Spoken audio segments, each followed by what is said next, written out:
मसलुल्लज़ीन इत्तख़ज़ू मिन दूनिल्लाहि औलिया कमसलिल अन्कबूत इत्तख़ज़त बैता व इन्न औहनल बुयूति लबैतुल अन्कबूत लौ कानू यअलमून।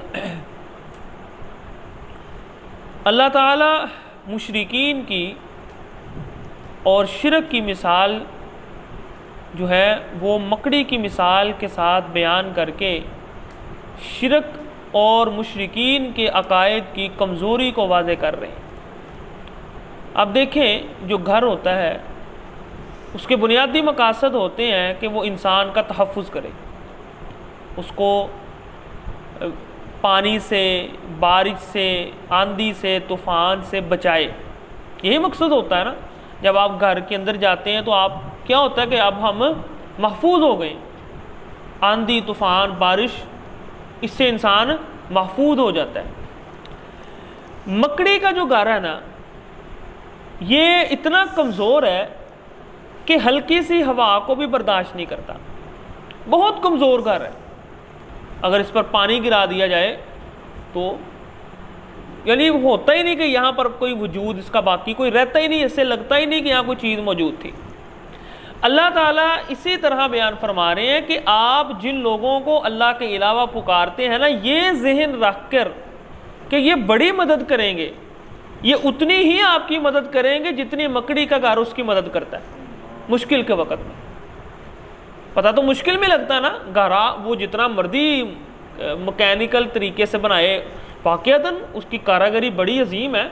उसका घर जब हम बनते देखते हैं तो पता चलता है कि इस तरह तो कोई बड़े से बड़ा इंजीनियर भी नहीं बना सकता जिस तरह वो अपना घर डिज़ाइन करती है। लेकिन इतनी मेहनत के बाद, ये असल चीज़ है, इतनी मेहनत, इतनी कोशिश, इतनी जद्दोजहद के बाद जब उसको ज़रूरत पड़ती है अपने घर की, तब वो घर उसका काम नहीं आता।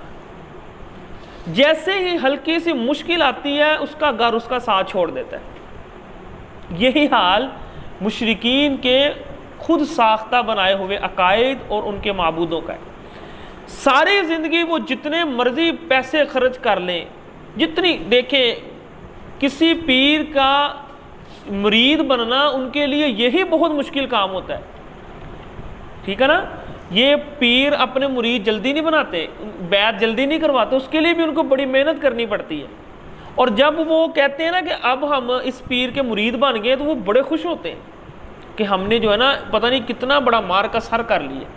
यानी वो बड़ी मेहनत करते हैं अपने अकायद पर, अपनी जद्दोजहद पर बड़ी मेहनत करते हैं, बहुत मेहनत करते हैं, कोशिश करके जब वो वहाँ पर पहुँचते हैं। लेकिन इस सारी मेहनत के बावजूद जब भी मुश्किल वक़्त आएगा ना, तो ये इसी तरह उनका साथ छोड़ जाएंगे जिस तरह मकड़ी का घर उसका साथ छोड़ जाता है, कोई काम नहीं है। तो अल्लाह ने कितनी खूबसूरत मिसाल के साथ समझाया कि ये अकायद और इनकी मदद इतनी ही कमज़ोर है जितना मकड़ी का घर कमज़ोर है। मसलुल्लज़ीन इत्तख़ज़ू मिन दूनिल्लाहि औलिया कमसलिल अन्कबूत इत्तख़ज़त बैता व इन्न औहनल बुयूति लबैतुल अन्कबूत। यकीनन सब घरों में से जो कमज़ोर तरीन घर है वो मकड़ी का घर है। लौ कानू यअलमून, काश का तुम्हें इस चीज़ का इल्म हो।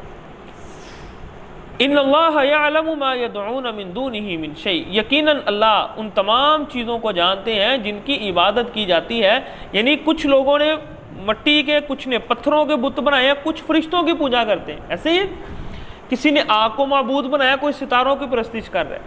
अब किसी के जहन में ये बात आ सकती थी कि चलो ठीक है, ये खुद बनाए हुए बुत तो कोई अहमियत नहीं रखते, लेकिन जो फरिश्ते हैं या अल्लाह के मुकर्रब लोग हैं या इसी तरह जो पाक बाद हस्तियाँ हैं फरिश्ते, इन्होंने कभी गुनाह नहीं किए, इनकी कोई हैसियत होगी। अल्लाह फरमा रहे हैं सब एक बराबर है। इन्नल्लाह यअलमु मा यदऊन मिन दूनिही मिन शै, अल्लाह के अलावा जिस जिसकी इबादत की जाती है ना, अल्लाह उन सब को जानते हैं। और जानने के बाद ही अल्लाह ने आपको कहा है कि ये सारे अकायद इतने ही कमज़ोर हैं जितना मकड़ी का घर कमज़ोर है। मुझे ही बात की, मिन दूनिही मिन शै, कोई भी चीज़ अल्लाह के अलावा है। और दूसरा माना मिन शै का किया जाता है कि जितने भी अल्लाह के अलावा पुकारे जाते हैं, मिन शैइन ये कुछ भी नहीं है, दोनों माने दुरुस्त है, ठीक है ना।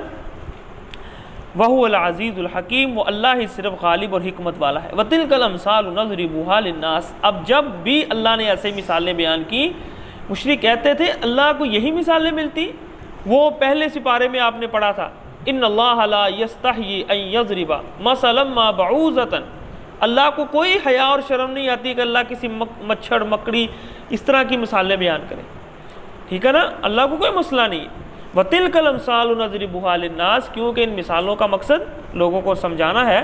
वमा याकिलुहा इल्लल आलिमून, लेकिन इससे समझते वही हैं जो आलिम हो, इल्म रखने वाले हों।